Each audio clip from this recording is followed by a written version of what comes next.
당신, 당신을 만나서 좋았습니다.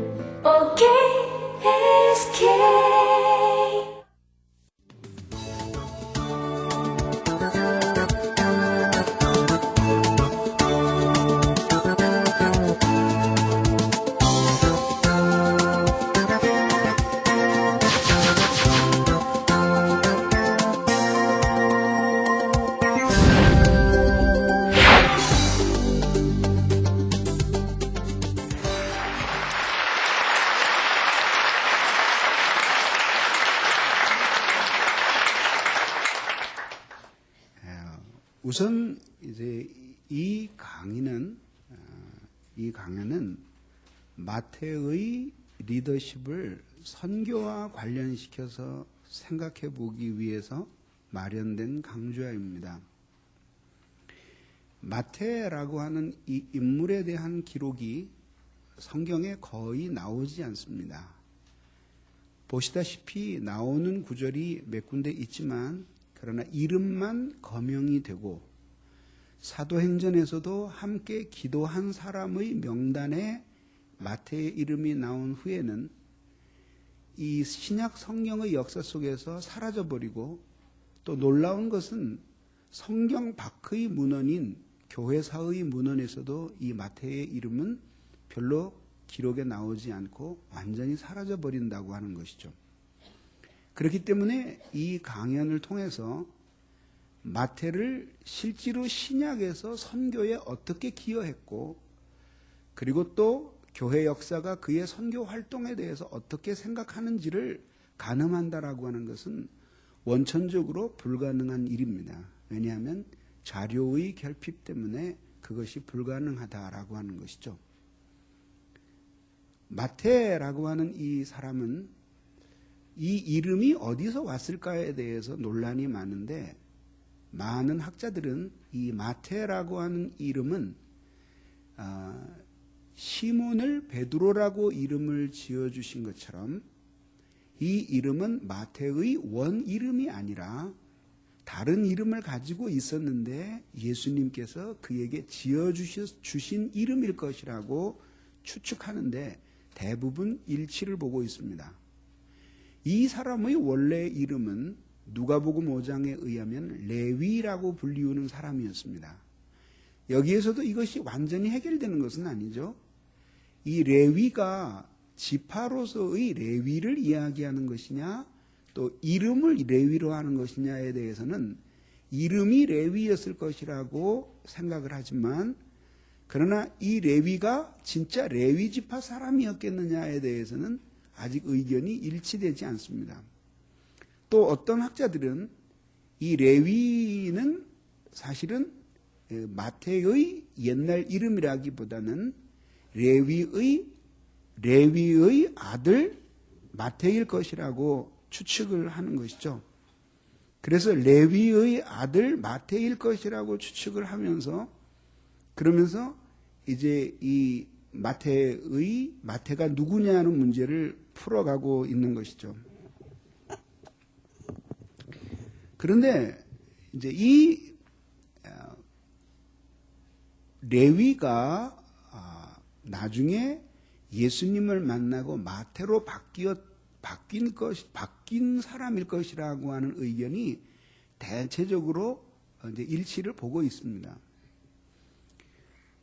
또 이 마태의 이야기가 누가복음에 여러 번 나오고 또 사도행전에 자주 등장한다면 선교 활동을 위해서 이 사람이 어떻게 기여할 수 있을지에 대해서 추적을 해볼 수 있을 텐데 마태의 기록은 나오지 않습니다. 그렇기 때문에 사실 이 사람을 통해서 선교 리더십에 대해서 생각을 해본다는 것 자체가 사실은 어떤 의미에서 원천적으로 봉쇄되어 있는 것이죠. 그럼 왜 이것을 마태의 선교 리더십이라 그랬느냐? 두 가지 이유가 있는데, 첫째는 제가 붙인 강의 제목이 아니기 때문에 할 수 없이 하는 거고, 두 번째는 비록 마태가 선교 역사에서 어떻게 활동했는지에 대해서 상세하게 나오지 않고 있지만, 그러나 제한된 본문을 통해서도 우리는 얼마든지 선교자적인 삶에 있어서 마태가 경험했던 바들이 아주 치명적으로 중요한 요소들을 포함하고 있기 때문에 우리는 이 제한된 본문 속에서도 훌륭하게 진짜 선교사적인 삶을 살기 위해서 필요한 리더십의 덕목들을 여기서 찾아낼 수가 있다라고 하는 것이죠. 그래서 그것을 가지고 여러분들과 함께 2시간에 걸쳐서 나누어 보고자 하는 것입니다. 우선 아까 말씀드린 바와 같이 선교와 마태를 관련지어서 생각해 볼 때 사도행전이 선교에 대한 이야기를 풍부히 담고 있는데 마태의 활동상에 대해서 침묵하고 있습니다. 또 마태의 활동상에 대해서 침묵을 해도 다른 교회사의 기록에서 마태의 이야기가 등장을 한다면 성경과 같은 권위가 있는 줄거리는 아니지만은 그래도 참고를 해볼 텐데 신기하게 마태에 대한 이야기가 거의 나오지 않습니다. 다만 교부들 가운데 오리게네스를 비롯해서 혹은 유대인 역사가 유세비우스나 이런 사람들의 글 속에 이 사람을 언급하는 경우가 있는데 모두 신약의 첫 번째 책인 마태복음의 저자 문제를 거론할 때에 마태의 이름이 거론되고 있습니다. 그래서 많은 유대 역사가들과 또 교부들의 글들을 통해서 마태가 마태복음을 지은 장본인이라고 하는 것에 대해서는 상당히 많은 일치되는 증언들을 하고 있습니다. 그래서 어떤 기록에는 신약의 첫 번째 책은 마태가 썼고 그리고 그 마태가 쓴 마태복음 그 저자인 마태는 원래 레위였는데 세리였으나 예수님을 만나고 변화된 사람이라고 하는 상세한 증언까지 나옵니다. 그러나 그 정도에서 그치지 실제로 어떻게 이 사람이 설교했는지에 대해서는 잘 나오지 않는 것이죠. 그래서 이제 추측컨대 이제 이 사람이 이 사도행전에서 왜 그러면 선교의 역사의 주역으로 나타나지 않을까에 대해서 이제 몇 가지 의견들로 집약이 되는데 첫째 견해는 이 마태가 아주 일찍 순교했을 거라고 생각하는 것이죠. 너무나 일찍 순교했기 때문에 뭐 활동을 더 기록하고 말고 할 것이 없는 그런 것이죠. 근데 여기에 대해서도 우리는 조금 이의가 생기죠. 왜냐하면 순교를 했다면 그러면 다른 사도들도 순교한 기록이 성경에 모두 나오진 않지만 성경 밖의 기록들에 사도들의 순교의 흔적들이 나오는 사람들이 많이 있거든요. 예를 들면은 뭐 도마와 같은 사람이라든지 등등 나오거든요. 근데 이 사람에 대해서 안 나오는 것도 또 이상하다 하는 것이죠. 어쩌면은 행방불명됐을 수도 있지 않을까 추측을 해보죠. 어쨌든 복음을 위해서 수고하다가 실종되었거나 아니면은 사람들이 찾아낼 수 없는 그런 여러 가지 사고로 인해서 일찍 하나님의 나라로 갔을 가능성도 배제할 수 없는 것이죠. 또 하나 생각해 볼 수 있는 것은 이 사도행전이 선교의 역사를 기록하고 있지만 사람을 중심으로 선교의 역사를 기록하는 것은 아닙니다. 그러면 여러분들은 바울은 그럼 왜 그렇게 자주 등장하냐 그랬지만 바울이라는 인물을 사도행전이 추적해 갔다기보다는 성령께서 역사하시는 교회의 확장의 위대한 역사를 써가다가 보니까 그 자리 중심에 항상 사도 바울이 있었기 때문에 따라 나려가게 된 것이고 더욱이 누가는 바울에게 있어서 비서와 같은 역할을 하는 사람이었습니다. 그렇기 때문에 개인적으로도 많은 관심사를 가지고 하나님이 훌륭한 선교의 인물로 쓰신 이 바울을 추적해 갔을 것이라고 생각할 수 있는 것이죠. 이러한 저의 추측이 사실에 상당히 가깝다고 설득할 수 있는 이유는 예를 들자면 가론 유다가 죽은 다음에 마띠아를 대신 선택하게 되죠. 얼마나 중요한 일입니까? 그 마띠아가 가론 유다의 자리를 채움으로 말미암아 12사도가 꽉 차게 되었고 그 이후에 성령 강림 사건이 일어나게 됩니다. 그런데 그렇게 구원 역사에 있어서 중요한 사람이었던 마띠아가 그 이후에 등장하지 않는다는 것이죠. 그러니까 그 역시 마띠아가 그렇게 구속사적으로 매우 중요한 사건과 연루된 인물이었지만은, 그러나 성경은 사도행전이 선교의 역사를 적어가고 있는 책으로서 12사도의 행적만을 모두 따라가며 추적하는 것이 사도행전의 기록 목적이 아니었기 때문에 얼마든지 소외될 수 있다라고 하는 것이죠. 12사도들 가운데는 사도행전에서 더 이상 이름이 거론되지 않는 사도들이 이 사람들 말고도 또 있습니다. 이런 모든 사실로 미루어 볼 때에 선교 역사 속에서 신약 성경에서 이 마태의 이름이 더 이상 거론되지 않는 것이 우리들에게 매우 특이한 일이라고 생각할 필요는 없다, 이런 이야기입니다. 기록되지 않았다는 이유 때문에 이 사람이 거의 주님을 섬기지 않았다고 믿거나 아니면 심지어 변절했다거나 믿거나 우리는 그럴 수는 없죠.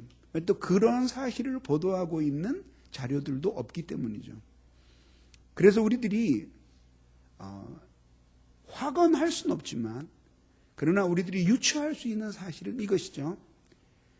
이 마태는 원래 세리였는데 이름은 레위였고, 그러다 예수님께 부름을 받아서 예수님의 12제자가 되었고, 그러다 성령의 권능을 받고 사도가 되었으며, 그 후에 예수님을 버리고 도망갔던 제자들과 함께 묻어 있다가 나중에 다시 예수님께로 돌아오고 부활하신 예수님을 배웠고, 그리고 승천하시는 광경까지 보면서 그들이 모여서 오순절 성령 강림 사건을 맞을 때까지 기도하던 그 무리 가운데 있었고, 거기에서 성령 강림을 경험했고, 그랬으니까 당연히 이 사람이 다른 모든 사도들 그리고 거기 모였던 제자들과 함께 복음에 불붙은 사람이 되어서 유대인들에게 담대히 예수의 복음을 전하는 그런 사람이 되었을 것이라고 하는 사실은 우리들이 유추할 수 있지 않을까요?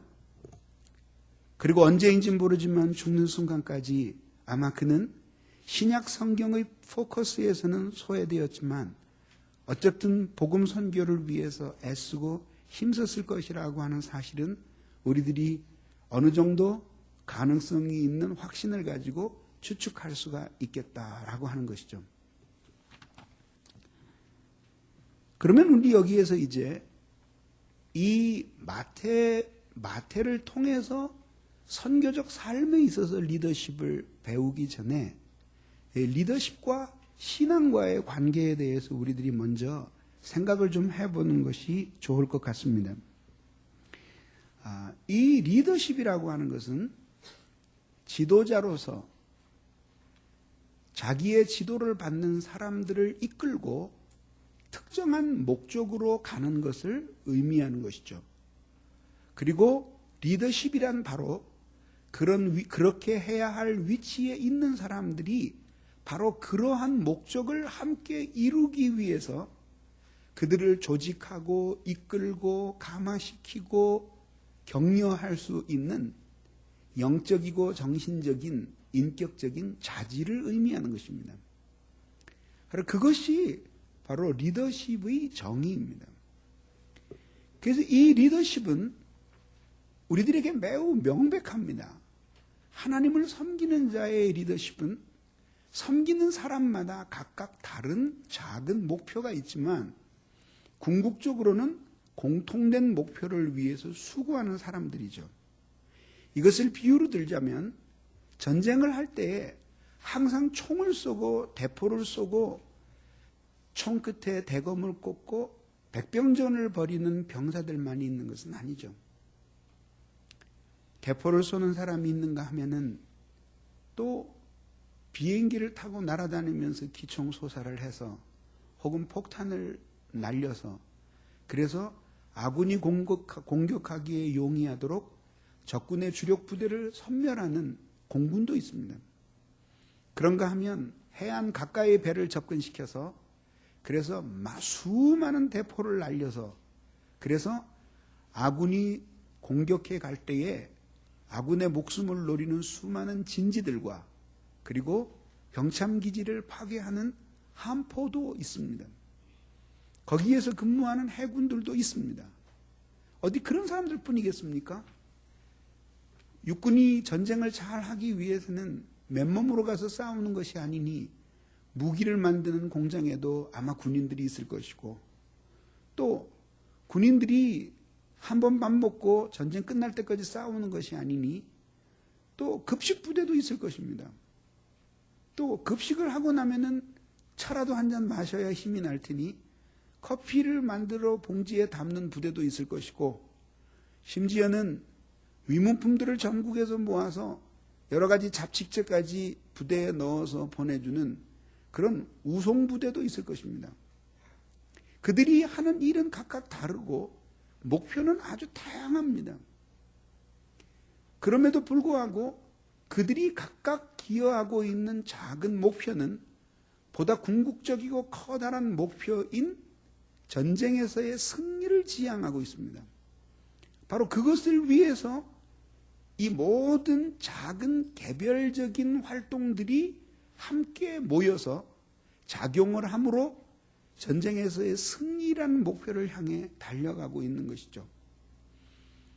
그러니까 같은 기독교 사역자라고 할지라도 어떤 일에 있어서 리더가 되느냐에 따라서 각각 그 리더십에 있어서 강조되어야 할 각각의 중요성들이 각각 다르게 적용될 수 있을 것입니다. 그렇겠죠? 자기가 하고 있는 사역에 따라서 각각 달라질 수 있다는 거죠. 예를 들자면 목회자의 덕목 그러면은 그냥 오래 참고 견디면서 한 곳에서 오래 사역을 하는 겁니다. 교회를 개척을 해서 목회를 하는 사람이 한 2년에 한 번씩 교회를 팽개치고 다른 교회로 옮아 다닌다고 생각해 보십시오. 그런다고 해서 교회가 모두 문을 닫는 것은 아니겠지만은 그러나 사실은 그것이 목회 사역이 옳게 될 수가 있겠습니까? 그러나 만약에 선교사라고 생각을 해봅시다. 근데 선교사가 삼지사방을 돌아다니면서 선교하고 봉사하도록 부름을 받은 사람이 한 곳에서 교회를 하나 지어놓고 여기가 좋사오니 하고 한 10년, 20년을 안 떠나고 가만히 있다면 그 사람은 선교사역을 할 수가 없죠. 지정된 곳에서 한 교회를 목회하는 것으로 만족해하는 지역교회의 목회자가 돼야죠. 그렇죠. 각각 무엇을 하느냐에 따라서 강조점이 각각 달라지는 것이죠. 그런 점에서 개별적인 개별적인 하나님을 섬기는 활동 속에서의 적용점의 차이 때문에 어떤 덕목들이 중요하게 인정을 받느냐는 각각 다를 수가 있을 것입니다. 여러분 한번 생각해 보십시오. 여러분들이 만약에 교회에서 뭔가를 섬기는데 교회에 출납하는 많은 헌금을 다루는 일에 여러분들이 봉사한다고 생각해 보십시오. 거기 있어서 중요한 건 무엇일까요? 그가 비록 기도를 조금 덜 한다고 할지라도 정확해야 될 것입니다. 제가 만약에 리더라고 한다면은 교회에서 그런 일들, 많은 금전들을 출납하고 정리하는 일을 시킬 때 기도는 많이 하지만은 늘 뭘 흘리기 다니기를 좋아하고 10번 계산하면 9번쯤 틀리는 그런 사람, 그리고 돈에 있어서 네 돈도 내 돈, 내 돈도 내 돈 하는 그런 그 불분명한 경제관념을 가지고 있는 이런 사람은 기도를 많이 한다고 해도 쓰지 않을 겁니다. 기도도 많이 하고 정확하면 좋겠지만 그러나 그렇지 않고 그 사람보다는 기도를 좀 덜 한다고 하더라도 워낙 계산에 밝고 그리고 남의 돈은 남의 돈, 내 돈은 내 돈, 그리고 단돈 10원을 빚주고로도 못 사는 경제에 대해서 정확한 사람, 그리고 돈을 계산하다가 10,000원쯤 틀려도 10,000원 한 장 가지고 발발 떨면서 왜 이 계산이 틀릴까 하고 그 원인을 끝까지 규명하려고 하는 회개 정신을 가지고 있는 사람, 그런 사람을 일꾼으로 써야 되지 않겠습니까? 그러니까 당연히 거기 있는 사람들은 따지기 좋아하고 꼼꼼하고 빈틈이 없는 그런 사람이어야 됩니다. 근데 그게 따지기 좋아하고 빈틈이 없고 조그만 실수도 용납하지 않는 사람이 새가족위원회를 한다고 한번 생각을 해보세요. 그럼 아마 저 앞에 서서 그 규율부장 역할을 할 겁니다. 새가족이 그 옷차림이 그게 뭐요? 어? 가슴은 푹 파진 옷을 입고 반바지에다가 그 긴 털 나온 다리는 그냥 질질 끌고, 응? 그렇게 해서 신앙생활을 해서 되겠습니까? 이런 식으로 새가족 안내를 한다고 그러면은 새가족이 나만 하겠어요? 오히려 거기는 10원, 100원, 1000원 정도 돈관념이 조금 흐릿해도 사람들에게 아주 따뜻하고 친절하게 대해줄 수 있고, 그리고 다른 사람들의 허물이나 이런 것들을 많이 이해하고 품을 수 있고, 언쟁하기보다는 다른 사람들의 의견을 존중하고 봉사할 수 있는, 그리고 그런 것에서 보람을 찾는 성품을 가진 사람을 세워야 되지 않겠어요? 그러니까 당연히 재정위원회에 있는 리더의 덕목과 새가족 팀장의 그 덕목은 각각 다른 거죠. 또 교회에서 봉사하는데 교회 시설을 유지하고 관리하는 것이 장난이 아니잖아요. 이게 보통 땀을 수없이 흘려도 티가 하나도 나지 않아요. 우리 교회 관리 파트에서 근무하는 직원들 보면 내가 늘 미안해. 미안해도 뭐 아무것도 해준 건 없지만은 그래서 하여튼 좀 미안해. 본인들은 잘 몰라준다 그럴지 모르지만 항상 생각은 합니다. 생각만 하면 뭐 하냐고 묻는다면 할 말이 없어요. 좀 기다려봐. 근데 하나도 표가 나지 않아요. 그죠? 비가 와서 며칠 동안 장마가 졌더니 말이죠. 돌멩이 전부 다 자리자리한 이끼가 끼는 거야. 내버려 두면 어떻게 되는지 아세요? 벽돌이 시커먼 색으로 변해서 뭘로 닦아도 지지를 않아요. 그러니까 어떻게 돼요? 그걸 바닥을 전부 다 솔로, 그 기계 솔로 해가지고 긁어내야 된단 말이죠. 그거를 뭐 하루 종일 해도 남들이 보면 티도 나지 않아요. 그런 일을 하는 사람의 덕목은 뭐예요? 돈 계산 정확하게 못해도 돼. 어차피 돈 안 만지니까. 그리고 뭐 사람들에게 그냥 막 그렇게 뭐 잘하고 친절하고 뭐 이런 거 안 해도 된다 이거예요. 그냥 새가족이 와가지고 새가족위원회 가지 뭐 관리위원회 갈 일이 있느냐 이거예요. 그러면 그런 일들을 하는 데 있어서 그 리더는 어떤 덕목을 가져야 될까요? 묵묵하고 성실하고 그리고 창의적이어야 돼요. 그러잖아요. 뭐 이렇게 예를 든다 하면은 뭐 수도 없을 거 아니에요, 그죠? 내가 그만하겠어 이 시간 관계상. 이렇게 지금 세 개를 비교했지만은 각각 다 덕목이 다르죠. 하나만 더 할게요. 하나만. 예를 들자면 지금 교회장에 이렇게 들어와 보면 여러분 디자인이 깨끗하게 잘 돼 있잖아요. 그 디자인 팀들이 있어서 현수막도 디자인하고 책도 예쁘게 표지 디자인하고 이렇게 합니다. 그랬더니 우리 교인들이 점점 미적인 감각의 수준이 많이 높아졌어요. 그래가지고 어떤 자매인가 형제가 이 현수막 만들고 하는 일들이 너무 많으니까 그러니까 이제 다른 지체들을 이렇게 불러 모아서 같이 봉사를 시켰어요. 그래갖고 이 지체가 그냥 자기도 부족한데 그래도 열심히 애쓰면서 현수막을 하나 만들어가지고 이렇게 딱 붙여놨어요. 그랬더니 뭐 뛰어나게 잘한 다른 사람들의 현수막보다 좀 떨어지지. 그렇지만 이제 우리 마음으로는 계속 격려해서 그 사람을 이렇게 키워줬으면 좋겠어. 그래서 그 사람이 이렇게 서 있는데 앞에서 어떤 사람들이 서서 현수막을 이렇게 보더니 자기네끼리 어깨동무하고 얘기를 하더래. 야야, 왜 이렇게? 야, 저 현수막 봐라. 왜? 야, 세상에 저게 뭐냐 수준이. 야, 진짜 거지같이 그렸다, 그지? 옆에 있는 애가. 아, 진짜 촌스러워. 옆에 있는 사람이 뛰어버렸으면 좋겠어. 이 사람은 뒤에 있다가 상처를 받은 거야. 자기가 했는데 말이야. 그렇다고 내가 했다고 그럴 수도 없고 말이죠. 그러니까 그런 디자인에 봉사하는 사람은 어때? 돈 계산 정확하게 할 줄 모르고 그 다음에 뭐 여기 청소해 그러면 그냥 꾸준히 피땀 흘리면서 하지 않는다고 할지라도 않는다고 할지라도 또 사람 만나면 막 이렇게 하면서 친절하게 해가지고 사람의 마음을 홀딱 뺏지 못한다고 하더라도 뭐가 있어야 돼요? 그렇지. 창의력이 막 뛰어나가고 반짝반짝 해가지고, 그래서 남이 도저히 생각하지 못한 디자인을 딱 해서 사람들이 딱 볼 때, 하고 이렇게 감탄을 하게끔 만들어야 되잖아요. 그러면은, 이렇게 하는 일에 따라서 각각 개별적으로는 작은 덕목들이 각각 다른 거란 말이죠. 그렇잖아요. 그죠? 네. 그렇게 각각 다른 거라, 이제, 리더십이. 각각 다르다.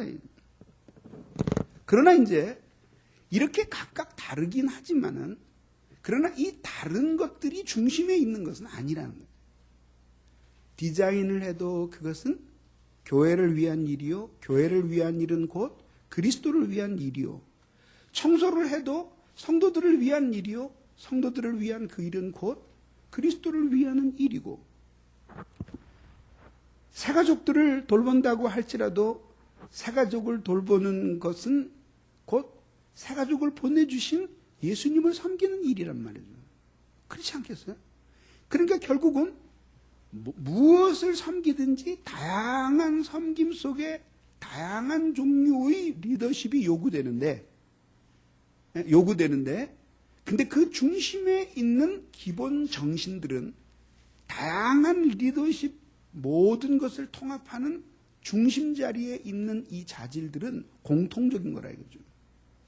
자, 이해를 아주 쉽게 하기 위해서 여러분들에게 예를 두 가지를 들어보도록 하겠습니다.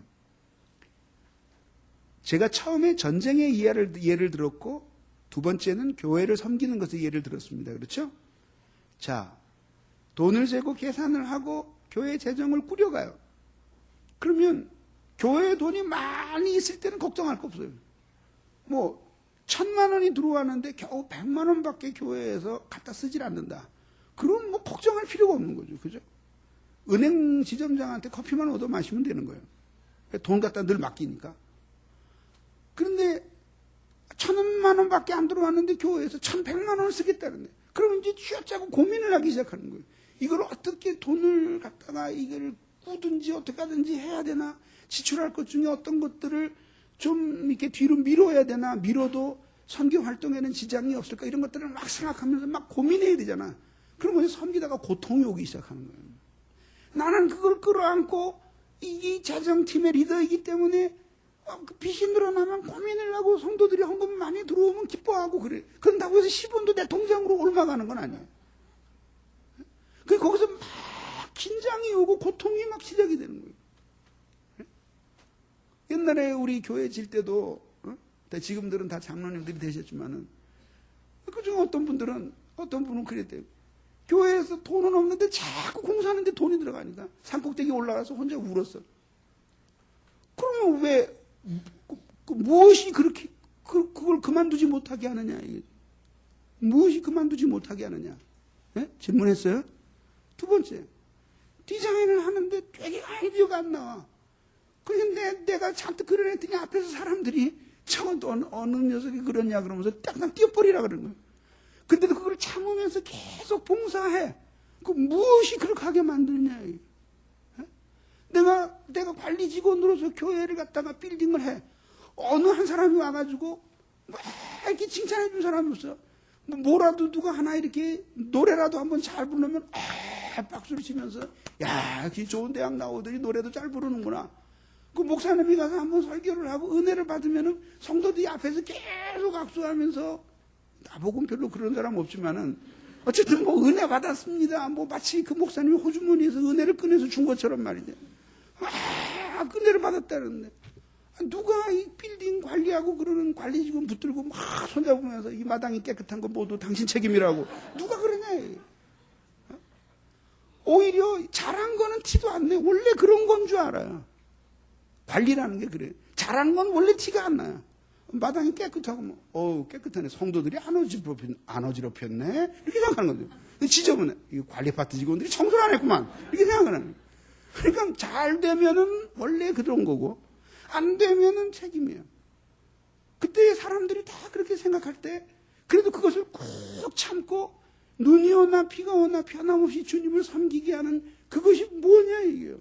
그게 각각 맡은 파트에 따라서 각각 틀리냐 이게요. 아니라 이거죠. 그럼 뭐죠? 그렇죠. 그 모든 섬김의 중심에 예수님을 향한 사랑이 있는 거예요. 예수님의 사랑이 있는 거예요. 그렇기 때문에 그것을 참을 수 있는 거예요. 뭐 이미 다 이해하셨겠지만 그래도 120분까지 해야 되니까 하나만 더 할게요.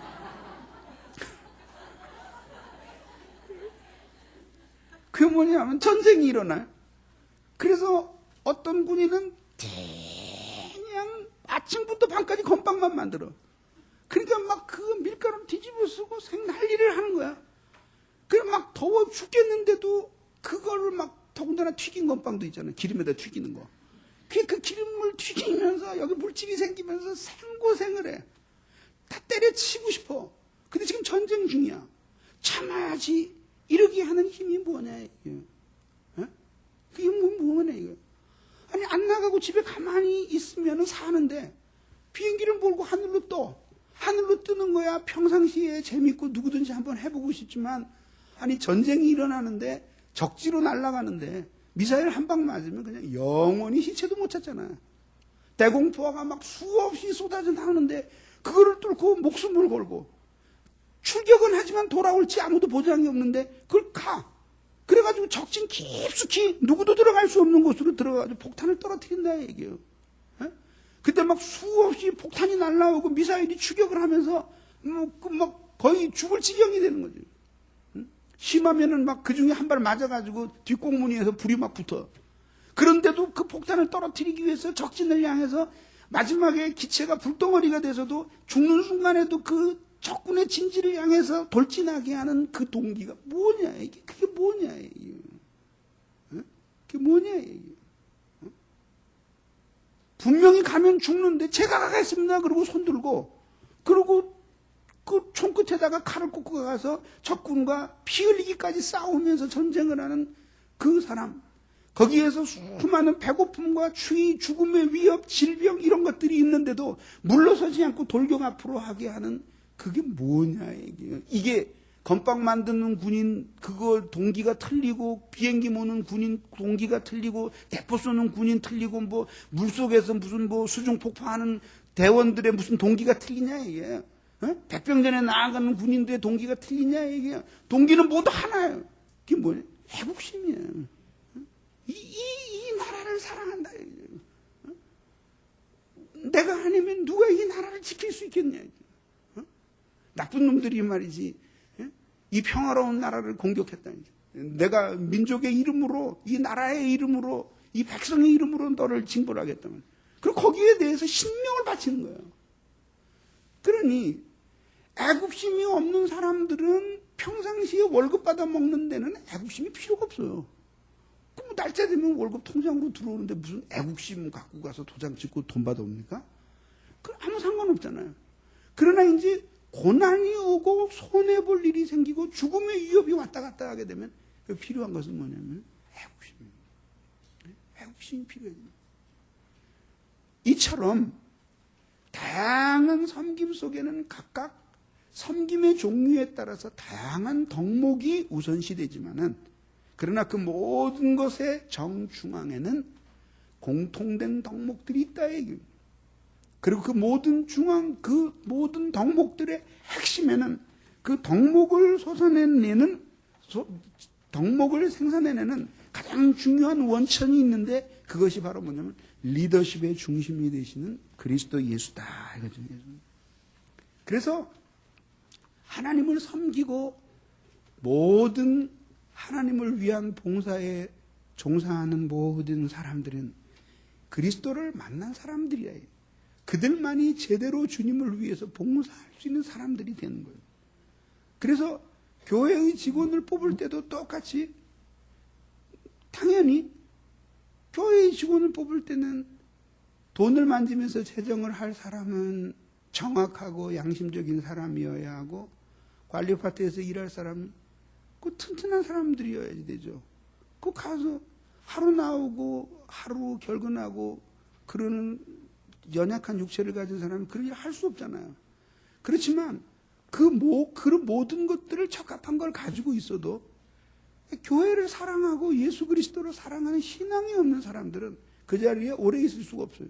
자신에게 유익이 되고 이익이 되는 동안에는 있지만 신앙에 의해서 그들에게 희생이 강요되고 고난이 강요될 경우에는 거기 있어야 될 이유가 없다. 그거 집어쳐버리는 거죠. 그러니까 결국은 중요한 것은 각기 자기가 맡은 분야에 있어서 전문성이나 재능도 중요하지만 예수 그리스도를 그가 진짜 제대로 만난 사람인가, 그리고 정말 그의 마음속에 무엇을 하든지 우리 주 예수 그리스도께 영광을 돌리고 그리고 찬송을 돌려드리고 그분을 섬기고 그분의 이름을 높이고자 하는 주님을 사랑하는 마음이 그에게 있는가 하는 것을 봐야 된다라고 하는 거죠. 그것이 모든 섬김에 공통적으로 존재해야 할 원천적인 요소란 말이죠. 그래서 내가 나를 사랑하느냐 하고 예수님께서 물으신 후에 예루살렘 교회를 베드로에게 맡기셨잖아요. 그러면 그렇게 영혼들을 돌볼 사람에게만 하나님이 그렇게 물어보시겠어요? 영혼을 돌볼 목회자들에겐 내가 나를 사랑하느냐 이렇게 물어보고, 영혼을 직접 돌보는 교역에 종사할 건 아니지만은 교회에서 행정이나 여러 가지 일을 할 때 네가 세상 사랑하느냐 이렇게 예수님이 물어보시겠느냐 이거예요. 그렇잖아요. 저 사람은 교역을 하기 때문에 네가 나를 사랑하느냐 이렇게 물어보시고, 너는 어차피 행정 일을 할 거니까 네가 세상을 사랑하느냐 이렇게 물어보시겠느냐. 하는 일은 달라도 이 질문은 모두 똑같이 주님을 섬기는 사람들에게 물어보시는 그 질문이라 이거죠. 그래서 네가 나를 사랑하느냐. 그래서 하나님께서 우리에게 주신 각종의 재능들이 있고 달란트가 있어요. 이 달란트는 소명과 관련이 돼요. 그래서 헤르만 바빙크라고 하는 신학자는 말하기를 소명은 재능에 의해서 확인이 된다 그랬어요. 목회 사역에 소명을 받았는데 아무리 설교해도 사람들이 감동을 안 받는다. 그리고 하면 할수록 설교에 아무런 재주가 없다라고 하는 것이 시간이 지날수록 더 잘 증명이 된다. 그 소명이 아니라 이거죠. 소명이 아니라 자기 욕심으로 서 있는 거죠. 하나님이 소명을 주셨을 때는 다 그 속에 재능도 함께 주셨다는 거죠. 그러면 여러분들이 이렇게 질문하겠죠. 그런데 그런 게 별로 없는데도 소명이 받은 경우도 있지 않습니까? 그런 경우 있는데 더 파봐요. 파보면 나와요. 아직 다 안 파서 그래. 계속 파봐요. 그 파보기 위해서 자기가 끊임없이 죽으면서 그냥 목숨을 걸고 파봐요. 그럼 그 속에 아주 놀라운 것들이 묻혀져 있다. 그게 하나님의 뜻이에요. 그러니까 무엇을 하든지 간에 기본적으로 중요한 것은 예수 그리스도예요. 그분을 향한 인격적인 사랑이 그 모든 섬김의 중심이 되는 거죠. 중심이 되는 거예요. 여러분, 만약에 여러분들이 주님을 섬기려고 하는데 여러분들이 각각 받은 재능의 영역 속에서 여러분들을 인도할 지도자가 있다고 칩시다. 근데 여러분들이 각기 가지고 있는 재능보다 뛰어난 재능을 가지고 있어요. 너무나 잘해. 너무나 훌륭해. 그리고 아는 사람도 많아. 도구들도 많고. 그리고 지식도 많아. 지혜도 뛰어나. 근데 주님을 사랑하지 않는 너무 세속적이고 방탕한 사람이에요. 여러분들이 그 리더십에 대해서 복종할 수가 있겠느냐. 그런 사람을 리더십으로 생각할 수 있겠느냐. 설교는 기가 막히게 잘하는데 인격은 개떡 같다. 그리고 세상만 사랑한다. 그럼 여러분들의 목자로서 존중할 수 있겠느냐? 할 수 있겠습니까? 교회 온 지도 아주 오래되었고 성령도 나보다 잘 가르치는 구역장이지만 그의 생활 어디를 살펴보아도 주님을 사랑하는 흔적이 느껴지지 않는다. 그럼 여러분, 그 사람이 여러분보다 교회 오래 다니고 열린 교회 말뚝박 같다는 이유 때문에 여러분들 그 사람을 리더로 존중해 줄 수 있겠느냐 이거죠. 여러분들이 만약에 그런 사람을 그런 식의 이유 때문에 리더로서 존중해 줄 수 있다면 여러분들 똑같은 사람들이라. 그렇지 않아요. 그렇게 그건 아니라 이거죠. 그래서 모든 섬기는 자들의 중심에는 그리스도 예수에 대한 경험이 있게 마련이고, 모든 하나님을 섬기는 선교적 사역의 이 소명의 한복판에는 반드시 예수님의 사랑에 대한 경험이 있어요. 그래서 예수님이 죄인인 한 여자가 예수님께 와서 300데나리온이나 되는 향수를 부었잖아요. 그때의 제자들은 그를 나무라면서 분수 없는 여자라고 욕하면서 그 비싼 향유를 왜 예수님에게 부어버리냐, 그 가난한 사람들 그걸로 구제하면 좋을 텐데. 그랬더니 예수님께서 이런 지하에 제자들을 책망하시고 오히려 이 여자의 편을 드셨죠. 그러면서 뭐라 그랬어요? 이 여자의 행한 일은 복음이 전파되는 곳에서 이 여자의 행한 일도 전하여져 기념이 되리라 그랬어요. 그래서 복음이 전파되는 모든 곳에서는 사람들이 주님을 위해서 뭘 섬겨야 되겠다는 일을 먼저 발견한 것이 아니라 예수님 앞에서 먼저 엎드려지는 일이 있었어요. 나 같은 죄인 살리신 주님의 그 놀라운 은혜 때문에 엎어지는 일들이 있었어요. 우리가 많이 선교 사역을 하고 하나님의 교회를 섬긴다고 많이 애를 써도 이 섬김들이 제대로 충만한 열매를 맺지 못하는 이유는 무엇 때문입니까? 그 무엇 때문이에요? 가장 중요한 문제는 그 섬기는 개개인들이 기량은 뛰어날지 모르지만 그리스도 예수를 깊이 사랑하는 진실한 인격을 가진 사람들이 아니에요. 그리스도를 향한 진실한 사랑의 인격을 가진 사람들은 뭘 하든지 간에 결국은 예수님을 위해서 그 일을 하고, 주님을 사랑하는 인격을 가지지 않은 사람들은 무엇을 해도 결국은 마지막에 자기 자신이 좋은 대로 그 일을 해서 자신의 영광을 가로채는 거예요. 그래서 그 리더십의 중심에는 반드시 예수 그리스도가 계시고, 그 예수 그리스도가 계시다는 이야기는 곧 그를 향한 신앙을 의미하는 것이죠. 그렇게 되면 이제 이 신앙을 통해서, 두 번째로 이 신앙을 통해서 그리스도께 영향을 받게 되는 거예요.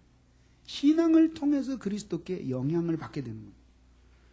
그래서 이제 이 신앙을 통해서 그리스도께 영향을 받는다라고 하는 것은 무슨 뜻이냐면 이런 뜻이에요.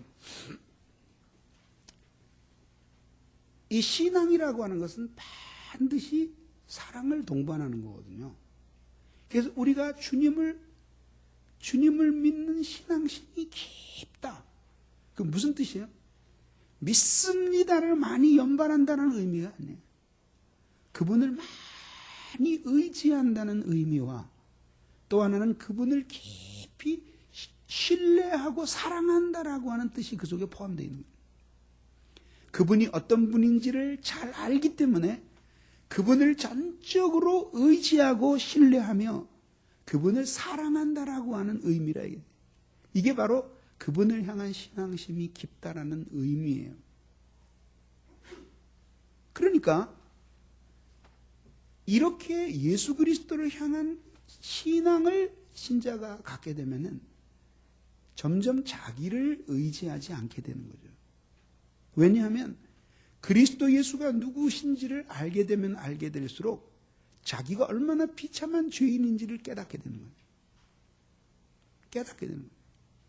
그러니까 그리스도께서 거룩하고 위대하신 분이시고 하나님이 거룩하고 위대하신 분이시고 자기는 하나님 앞에 정말 만물의 찢기와 같이 더러운 죄인이기 때문에 그 거룩하신 주님 앞에 자신이 설 수 없다라고 하는 결론에 도달하게 될 때, 거룩하신 하나님과 자기의 비천한 자기 사이에 이 무한한 격차가 있다고 생각될 때, 그를 누구를 의지하게 되겠어요?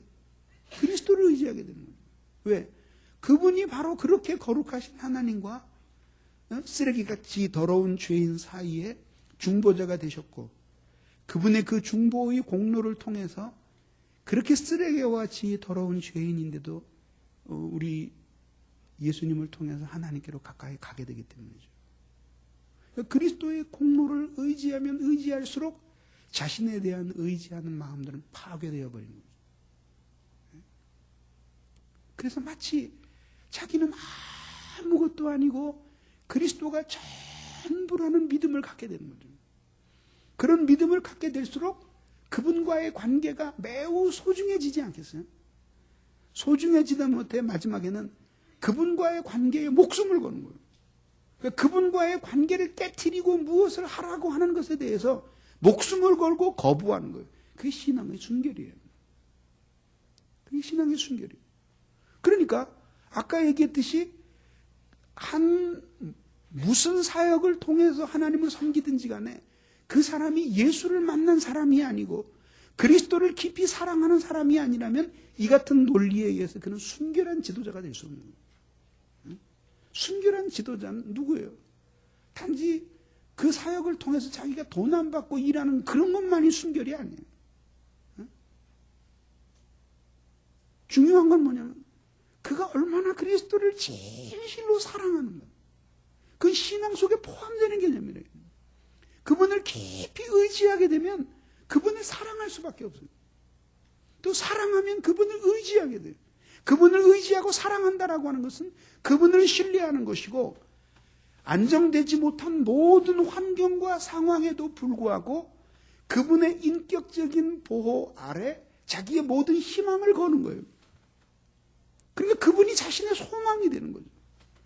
순결은 바로 그렇게 모든 소망을 그분께 두고 그분을 향한 사랑으로 자신이 가득 채워지는 거예요. 그래서 무슨 일로 주님을 섬기든지 간에 리더가 되기를 원하는 사람은 반드시 주님을 깊이 만난 사람이어야 된다라고 하는 거죠. 깊이 만난 사람입니다. 제가 교회를 목회를 해보니까 여러분들은 잘 아시겠지만요. 저희 교회에는 이게 교역자들이 이렇게 뭐 전도사님도 있고 목사님도 있지만은 직원들이야 뭐 다 직원이지만은 그러나 우리 교회에는 이렇게 자기 부서가 있어서 거기서 책임을 진 팀장들이 있어요.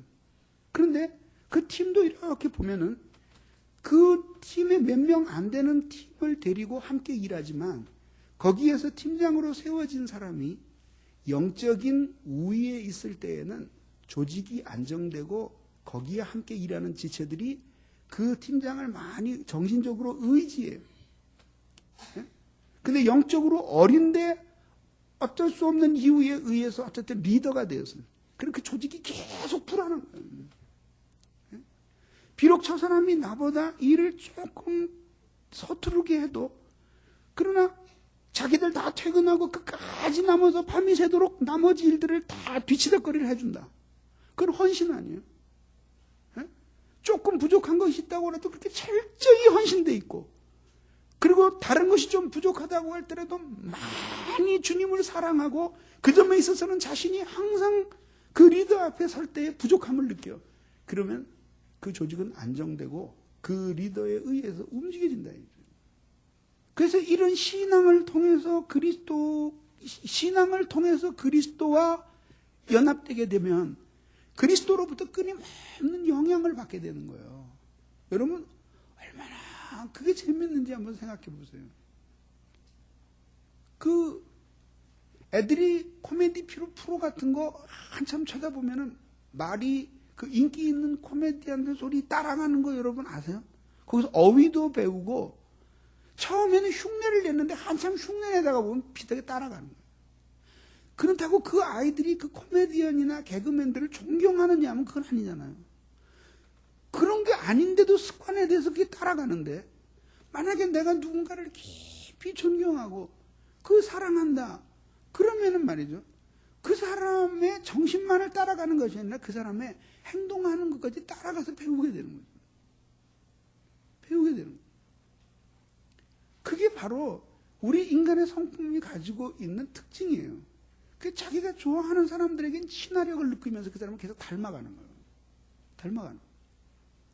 그런데 만약에 우리가 예수님보다도 이 세상과 많이 함께하고 있으면 그럼 어떻게 될까요?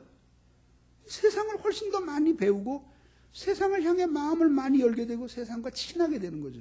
그래서 예수님이 자기의 제자들을 부르셨을 때 첫 번째 목적이 뭐냐면 함께 있게 하시기 위함이었어요. 제자들을 부르신 이유가 당신 곁에 함께 있으려고 부른 거예요. 할 일이 얼마나 많아요. 그래서 예수님께서 뭐라고 말씀하셨어요? 나를 보내신 이의 일을 우리가 하여야 하리라. 그렇게 할 일이 많은 세상이어서 예수님이 제자들을 부르셨다고 우리들이 생각하잖아요. 그러나 예수님께서는 동업자를 모으는 그런 정신을 가지고 제자들을 부르신 것이 아니죠. 부족한 제자들을 불러서 그들에게 제일 기대하신 바는 뭐냐면 당신 곁에 두셔서 당신 자신의 삶을 그들이 보고 어떻게 살아야 되는지를 영감을 받고, 그리고 어떻게 주님을 섬기고 어떤 존재가 되어야 하는지를 말로 할 수 없는 이 신비한 것들을 제자들이 예수님 곁에 먹고 자고 함께 생활하면서 그것을 본받게 하기 위해서 하나님이